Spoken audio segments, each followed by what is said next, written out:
what really makes humans humans?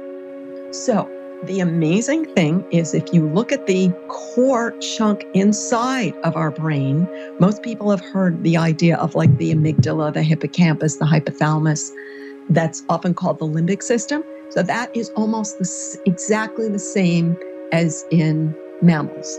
And so it's the big cortex that makes us different. And there's, a lot of debate about this. And a lot of that debate has a political bias. And because I've been around so long, I have seen so many trends come and go in academia. And the current trend is that the animal world is peaceful and loving and cooperative, and everything bad is caused by capitalism. So if you look before that, there's like a century of research on not nice behavior of animals. So people who are trying to say that animals are better, they are comparing the animal brain to the human brain in a kind of biased way. So when I say that humans have big brain, they do. I know people have read these biased indicators, but there's so many things about our brain that's bigger. I call it the pink fluffy part. So the pink fluffy part of your brain is much bigger than an animal, and also it's more interconnected and it gets more oxygen. So in so many ways, our bigger brain gives us the ability to abstract. And that means we can use language and we can conceptualize the consequences of our actions before actually doing something. And we can generalize. So we could say, if this doesn't work, then maybe that won't work and maybe this will work. And that's what makes us different. Yeah, that's a good question. Is anyone unbiased? No, everyone is biased. I'm so aware of my own biases, and to some degree, we have to accept our own biases and say, I know I have a choice, and I'm aware of my choice, and I'm still choosing to do, and I'll give you a funny example is when I told you that when I wrote that book, because the first one didn't sell, guess what I did after that second book is I wrote a third book. So I just keep writing another book. Like, wow, I'm just as biased as everybody else. Do you believe in being open-minded as a way of becoming unbiased? Yes, open-minded is good, but for our brain to release the happy chemicals, you have to expect a reward.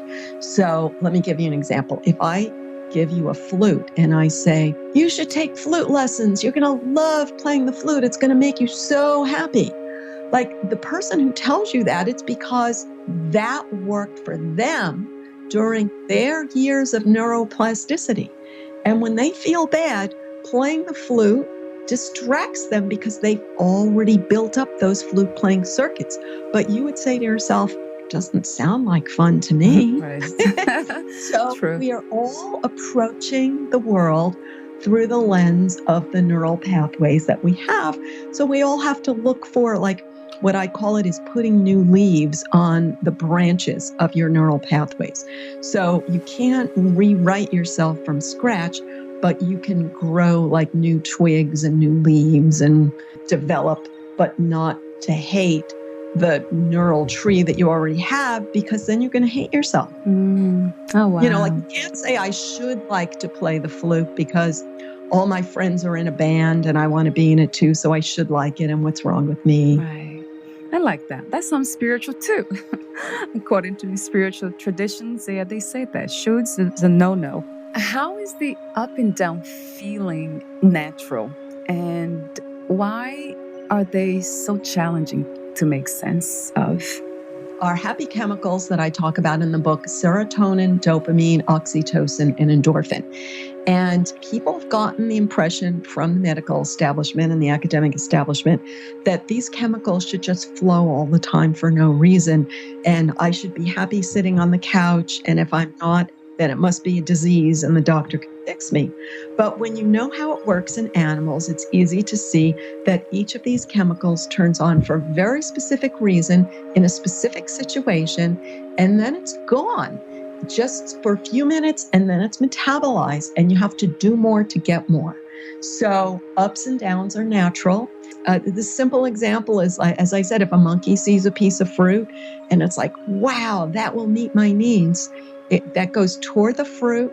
It gets the fruit, then maybe it rests and digests for a while, and then it gets hungry. So the good feeling only turns on when it's needed to meet a specific need. What is the connection between cocaine and dopamine? It's pretty darn similar. Technically, for biology fans, I'll just explain. Many people have heard about antidepressants, which are supposed to raise your serotonin by keeping it in your system longer rather than just letting it get reabsorbed the way it naturally would. So cocaine does that for dopamine. Any dopamine you stimulate hangs around longer and again, gives you the illusion that you're getting something done when you're not. Gives you the illusion that you're approaching a reward, even though you're not lifting a finger. So you can imagine how crappy you feel when the cocaine is gone, which is why it just exacerbates any unfortunate loop that a person might have.